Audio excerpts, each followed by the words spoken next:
Madras high court recruitment வந்து இப்போ ரீசெண்டாக நடக்க போகுது. ஸோ அதுக்காக அந்த இன்டர்வியூவில் என்னென்ன மாதிரி கொஸ்டின்ஸ்லாம் கேட்பாங்க அப்படின்ற மாதிரி ஒரு சிம்பிள் நோட்ஸ் ஒன்று ரெடி பண்ணியிருக்கேன். ஸோ உங்களுக்கு யூஸ் ஆகும் கண்டிப்பாக. கடைசி வரைக்கும் இந்த வீடியோவை பாருங்கள். ஸோ ஃபஸ்ட்டாக பார்க்கும்போது வந்து பார்த்திங்கன்னா, இந்தியாவில் ஜென்ரல் ஃபேக்ட்ஸ் வச்சு பார்க்கும்போது இந்தியாவில் வந்து கோர்ட்ஸ் எந்தெந்த முறையில் செயல்படுது மேஜராக அப்படின்னு பார்க்கும்போது ஃபஸ்ட்டு பார்த்திங்கன்னா சுப்ரீம் கோர்ட். ஓகேங்களா?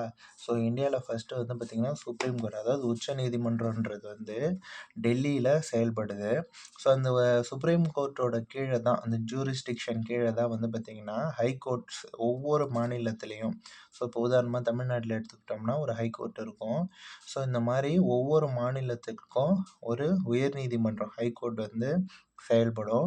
ஸோ அந்த ஹைகோர்ட்டுக்கு, அந்த மாநிலத்தோட ஹைகோர்ட் அதாவது உயர்நீதிமன்றத்துக்கு கீழே அந்த மாநிலத்தில் உள்ள ஒவ்வொரு மாவட்டத்திலையும் பார்த்திங்கன்னா ஒவ்வொரு மாவட்ட முதன்மை நீதிமன்றங்கள், மாவட்ட நீதிமன்றங்கள்லாம் வந்து செயல்படும். ஓகேங்களா? ஸோ அது வந்து பிரின்சிபல் டிஸ்ட்ரிக்ட் கோர்ட்ஸ் அப்படின்ட்டு சொல்லுவாங்க. ஸோ அந்த மாவட்ட முதன்மை நீதிமன்றத்துக்கு கீழேயும் சபார்டினேட் கோர்ட்ஸ் அப்படின்ட்டு செயல்படும். ஸோ அப்போ சுப்ரீம் கோர்ட் உச்ச நீதிமன்றம், அதுக்கு கீழே ஹைகோர்ட், அதுக்கு கீழே டிஸ்ட்ரிக்ட் கோர்ட்ஸ், அதுக்கு கீழே சபார்டினேட்ஸ் கோர்ட்ஸ். ஸோ இது இல்லாமல் வந்து பார்த்திங்கன்னா ட்ரிபுனல்ஸ், அதாவது தீர்ப்பாயங்கள்னு சொல்லுவோம்ல அது.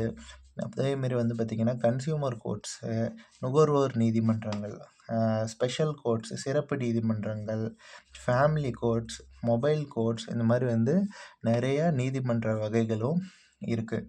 ஸோ தமிழ்நாட்டில் வந்து பார்த்திங்கன்னா சுமார் 1300 நீதிமன்றங்கள் இப்போது தற்போதைய நிலைமை, அதாவது 2026 இன்றைய தேதிக்கு செயல்பாட்டில் இருக்குது. சுமார் இதில் வந்து 156 நீதிமன்றங்கள் வந்து சென்னையில் இயங்குது. அதேமாரி பேலன்ஸ் உள்ள இந்த 1205 நீதிமன்றங்களானது வந்து பார்த்திங்கன்னா தமிழ்நாட்டோட பிற மாவட்டங்களில் செயல்படுது. மெட்ராஸ் ஹைகோர்ட்டை பற்றி பார்க்கும்போது வந்து பார்த்திங்கன்னா தமிழ்நாட்டு மாநிலத்திலேயே மிக உயர்ந்த அதிகாரம் பெற்ற அமைப்பாக, அதாவது ஹையஸ்ட் கோர்ட் இன் ஸ்டேட், அதாவது அதுதான் வந்து பார்த்திங்கன்னா மெட்ராஸ் ஹைகோர்ட் இருக்குது. மெட்ராஸ் ஹைகோர்ட் அதாவது சென்னை உயர்நீதிமன்றமானது சென்னையில் அமைந்துள்ளது. இதோட பெஞ்ச், அதாவது அமர்வு மதுரை, சென்னை உயர்நீதிமன்றத்தோட கிளை பெஞ்ச் அமைப்பானது மதுரையில் அமைந்துள்ளது. அந்த சைடு தென் மாவட்டங்கள்லேருந்து சென்னைக்கு வந்து ஹைகோர்ட்டில் வந்து இது பண்ணுறது கஷ்டமாக இருக்குன்றதுனால மதுரையில் வந்து சென்னை உயர்நீதிமன்றத்தோட மதுரை கிளை வந்து அமைந்துள்ளது. ஸோ இது ஒரு இம்பார்ட்டண்ட்டாக கண்டிப்பாக கேட்கறதுக்கு வாய்ப்பு இருக்குது.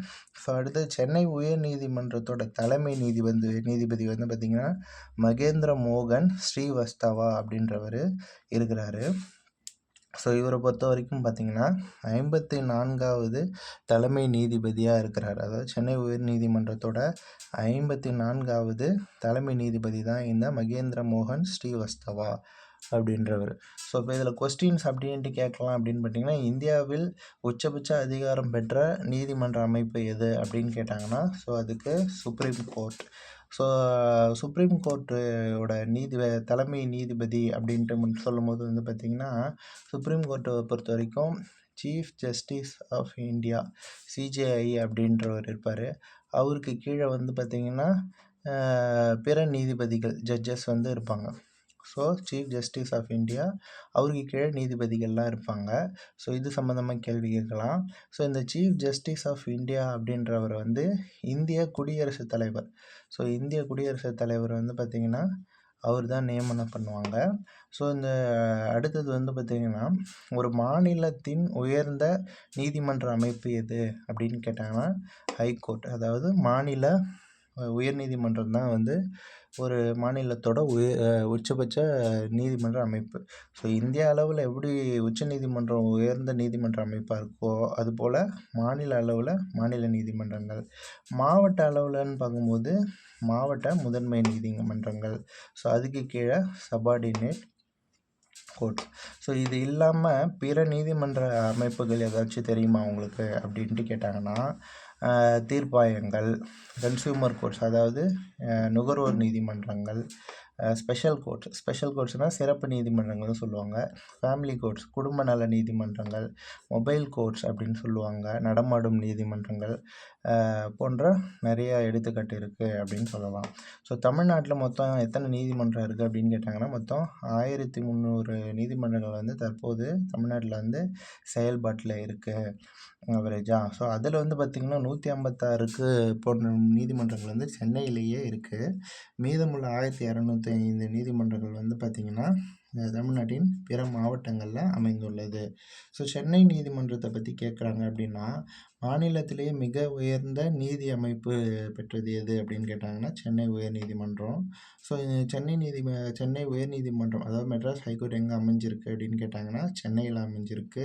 ஸோ சென்னை உயர்நீதிமன்றத்தோட பெஞ்ச், அதாவது அமர்வு வந்து எந்த இடத்துல, எந்த மாவட்டத்தில் அமைஞ்சிருக்குன்னா மதுரை மாவட்டத்தில் அமைஞ்சிருக்கு. அதாவது சென்னை உயர்நீதிமன்றத்தோட கிளை மதுரையில் அமைஞ்சிருக்கு. ஸோ சென்னை உயர்நீதிமன்றத்தோட தலைமை நீதிபதி யார் அப்படின்னு கேட்டாங்கன்னா ஸ்ரீ மகேந்திர மோகன் ஸ்ரீவஸ்தவா அப்படின்றவர் தான் இப்போ தற்போதைக்கு சென்னை உயர்நீதிமன்றத்தோட தலைமை நீதிபதியாக இருக்கிறாரு. ஸோ இவர் வந்து பார்த்திங்கன்னா 54வது தலைமை நீதிபதியாக இருக்கிறார். ஸோ நன்றி. ஸோ இதோட பார்ட் 2 அடுத்த வீடியோவில் பார்க்கலாம்.